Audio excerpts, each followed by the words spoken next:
We had one customer in particular that they had a bridge that had caught on fire. So the sense of urgency was real important. The order was put out to all the sawmills in North America that could produce it. We shipped 99 timbers while all the other mills in North America produced one. We had the buyer come down and say, how in the world can your organization do this? Our customers can get the same product from several different sawmills, but they can't get the customer service. You know, we have the reputation, we have the name, we have the brand, we have the quality, and it really all goes hand in hand with what we do. It feels really good to represent a good name and a good brand. A lot of it's been group efforts. It's not kind of one person does some astounding thing. We've all just kind of worked together. So for me, I'm just proud to be part of the team. Zippo had to fight to be that way, to be the great company it is today. Even though you're shut down for a year and a half, we lost a lot of money the years before that trying to keep going. My dad and Joe, our general manager, they were there together in the really hard time for our company. We quickly told them, if we don't cut them, we're out of business anyway, so let's tear it up.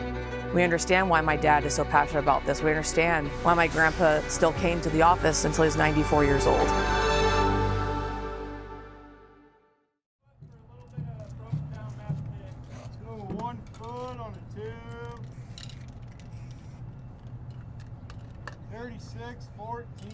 Well, in the 50s, virtually everything was manual set works. You had maybe a big dial indicator on a carriage that says you're going to get close to 10 inches, and when I say close, it might have been, within about a half of an inch.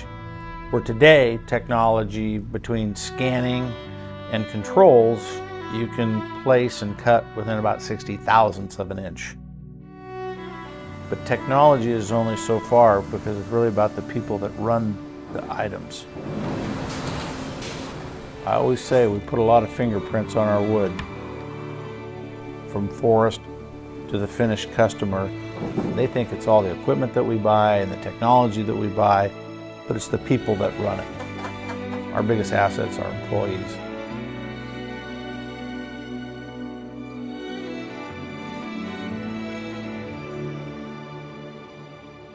Became very apparent from the start that Zippo was the kind of company that I wanted to work for. Family owned, loved the history. That part of it was one of the most important things to me. A lot of it was because of my family history as well. I met Joe, our general manager, sitting around a campfire, believe it or not. Absolutely love it. Good to their people, good to the staff. It's just been a blessing. I tell everybody we're not an Amazon, buy it now, hit a button and you're going to get it. It's about relationships, it's about service, it's about product. Where another sawmill may not follow up on the orders, may not ship the exact tally, the exact grade. We bend over backwards to make that happen. We double check every piece of wood, triple check every piece of wood that goes out. Nothing's from the hip or nothing is just winging it. We look at long term. It's like a big puzzle that changes every day, and putting all the pieces together, picking the right raw material to meet those grades is important. There's pride in every product, there's a place for every product, and we want to make sure the customer gets exactly what they want. But it's incredibly challenging when the market's tight to find that niche. How are we better than the competition? You have these customers, Joe's got one that he goes to see him. He's not allowed to stay in a hotel room. He's got to stay at their house. For the most part, we're the only cutting mill that does that. And as we've gone to regions around the United States, we've been told nobody's ever come to see us. That's customer service. It's working so well, so obviously it was me that came up with it. That's why I thought I would like to really take the credit for it because Zippo has survived because we have adjusted. We have made upgrades. We don't stay the same.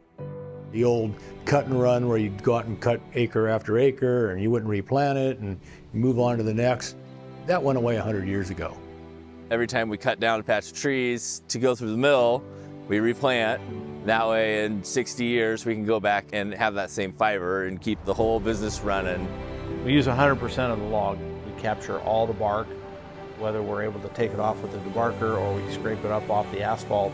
We capture all of the sawdust, and it is used predominantly in the agricultural crops. A lot of our chips are also used for playground acceptance. And we just need to move forward and educate people, because people really want to know. Lumber holds carbon in versus building with steel, concrete, actually produces more carbon.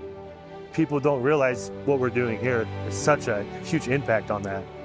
one thing that you can count on. If you don't make any changes, you're going to get left behind. So you got to continue to reinvest and get better.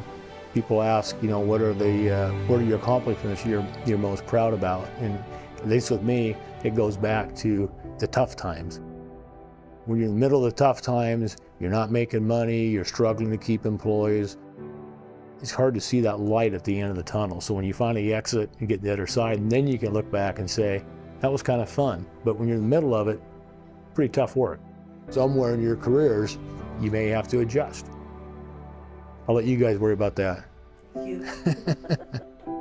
I remember the girls coming in when they were like 8, 9 years old, you know, and they'd be sitting in the kitchen giggling, and I'd like, oh God, not the girls, right? And they'd be shredding and all that, you know, just killing time. And then to see them grow and progress.